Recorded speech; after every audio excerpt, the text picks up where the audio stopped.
Hello students, welcome to maths class. I Vaishali, your maths teacher is again with you. I hope you all are fine. In last class, we had done 3 questions of exercise 5.2 of chapter 5, lines and angles. In this class, we are going to continue this exercise.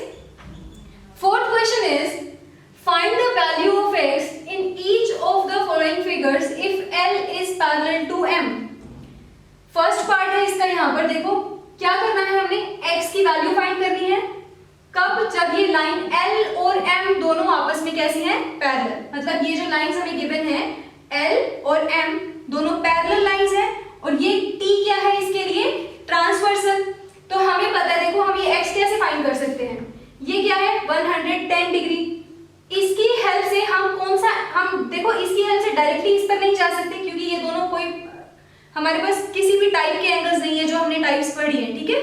तो 110 से हम किसको calculate कर सकते हैं, या तो इस एंगल को हम निकाल सकते हैं या फिर इस एंगल को कैलकुलेट कर सकते हैं या फिर इसके अपोजिट एंगल को, ठीक है। तो अगर हम 110 से ये एंगल फाइंड करें, देखो ये वाला, सपोज दिस इज एंगल 1, ठीक है। तो 1 और 110 दोनों मिलके कैसे बन रहे हैं, लीनियर पेयर। हमें पता है लीनियर पेयर का सम कितना होता है, 180 degree. Now 110 line L is parallel to M, this implies ये 110, यहां पर हमें पैरेलल की नीड नहीं है क्योंकि 110 और T तो ऑलरेडी क्या है, लीनियर पेयर है, क्लियर। तो यहां ये लिखने की नीड नहीं है हमें, हम डायरेक्टली लिख सकते हैं कि 110 plus angle 1 is equals to 180 degree because this is linear pair. अब यहां से angle 1 is equals to 110 minus 180 minus 110 that is 70 degree. तो एंगल 1 कितना आया मेरे पास, 70 डिग्री। अब हमें इस पैरेलल लाइंस और ये ट्रांसवर्सल वाली प्रॉपर्टी यूज करनी है कि देखो 1 और ये x दोनों कैसे एंगल्स हैं, कॉरेस्पॉन्डिंग एंगल्स। और हमें पता है कि अगर लाइंस पैरेलल है तो कॉरेस्पॉन्डिंग एंगल्स कैसे होंगे, equal. Now L is parallel to M, this implies angle 1 और एंगल x कैसे हैं दोनों, डायरेक्टली x हम लिख सकते हैं, 1 और x कैसे हैं, इक्वल। रीजन लिखेंगे, कॉरेस्पॉन्डिंग एंगल, कॉरेस्पॉन्डिंग एंगल्स।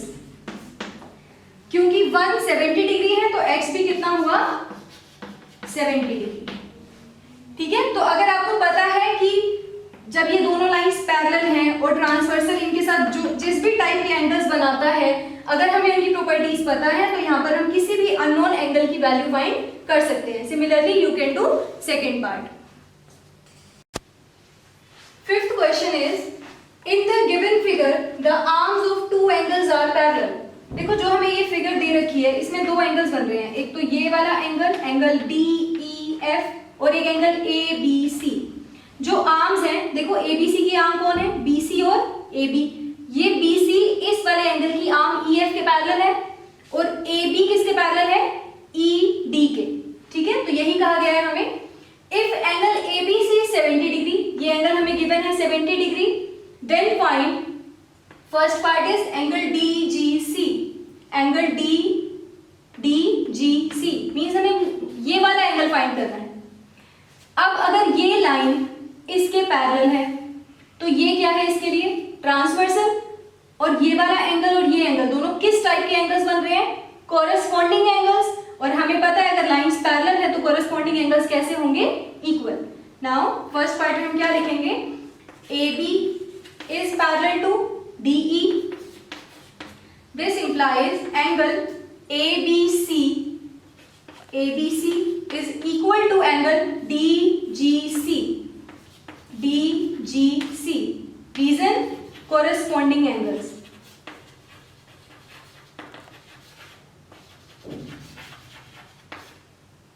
ठीक है, तो यहां से ABC 70 है तो DGC भी कितना हो गया, this implies angle DGC is equals to 70 degree. तो एक हमें मिल गया यहां से angle.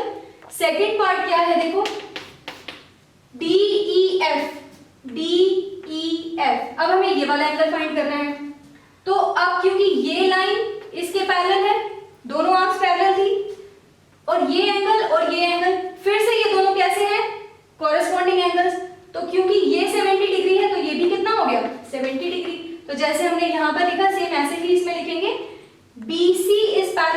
EF, BC is parallel to EF. This implies angle DGC. DGC is equal to angle, कौन सा फाइंड करना था हमने? DEF. DEF ये दोनों एंगल्स DEF. ब्रैकेट में क्या रीजन लिखेंगे हम? Corresponding angles. अब क्योंकि DGC 70 है, ये 70, तो ये भी कितना हो गया? This implies angle DEF is equals to 70. ठीक है, तो ऐसे हम कोई भी गिवन एंगल सेम वही प्रॉपर्टीज का यूज करके फाइंड कर सकते हैं.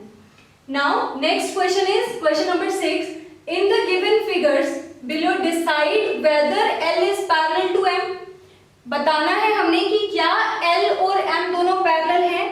एंगल्स पर बेस देखो, जब हमें लाइंस पैरेलल गिवन है तो हम एंगल्स फाइंड कर रहे हैं with the help using properties of transversal made by.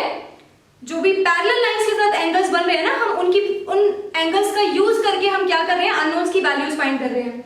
अब जब हमें एंगल्स गिवन है तो सेम वही प्रॉपर्टी अब हमने वापस रिवर्स जाना है कि अगर ये दोनों एंगल्स उन प्रॉपर्टीज को सेटिस्फाई कर रहे हैं तो हम कह देंगे कि लाइन कैसी होगी? पैरेलल. अब ये दोनों एंगल्स किस टाइप के एंगल्स हैं? को इंटीरियर एंगल्स, या हम इसी को और क्या कह सकते हैं? And interior angles on the same side of transversal. Transversal के सेम साइड में और इंटीरियर है, लेकिन इन दोनों एंगल्स का सम कितना होता है? 180 डिग्री अगर लाइंस पैरेलल हैं. तो 126 और 44 ये दोनों किस टाइप के एंगल्स बन रहे हैं? को इंटीरियर एंगल्स या एंगल्स मतलब interior angles on same side of transversal. देखो ये ट्रांसवर्सल है और ये दोनों लाइंस थी, दोनों के अंदर की तरफ और ट्रांसवर्सल के सेम साइड पे. ठीक है, और ऐसे एंगल्स का सम अगर 180 है तो हम कहेंगे कि लाइंस दोनों कैसी हैं? पैरेलल. तो हम इनका सम चेक करते हैं. 126 plus 44 degree is equals to 170 degree. ठीक है, तो सम कितना आएगा? 170 डिग्री. बट सम कितना आना चाहिए for lines to be parallel? 180 degree. This implies L is not parallel to L is not parallel to M. अगर यहाँ पर सम 180 आ जाता तो हम कह देते लाइंस कैसी हैं? पैरेलल हैं. तो हमने क्या सीखा इस एक्सरसाइज में कि अगर पैरेलल लाइंस को कोई ट्रांसवर्सल लाइन कट कर रही है तो हमारे पास कॉरेस्पॉन्डिंग एंगल्स बनते हैं. Interior angles, exterior angles, alternate interior, alternate exterior angles and angles interior angles on same side of transversal. इस टाइप से. और interior angles on same side of transversal, इन दोनों का सम 180 होता है. बाकी जो जितने भी टाइप्स के एंगल्स बन रहे हैं वो सारे इक्वल हैं, जैसे alternate interior angles, corresponding angles. Clear? तो इन सब एंगल्स की प्रॉपर्टीज पे बेस्ड जितने भी अननोन्स हमसे अगर कहा जाए कि यहाँ पर एक एंगल मिसिंग है उसकी वैल्यू फाइंड करो तो हम फाइंड कर सकते हैं. Now you can complete this exercise 5.2 in your fair notebook. If you have any query then you can contact me regarding this chapter. Clear? I will provide you a worksheet related to this chapter. Thank you students.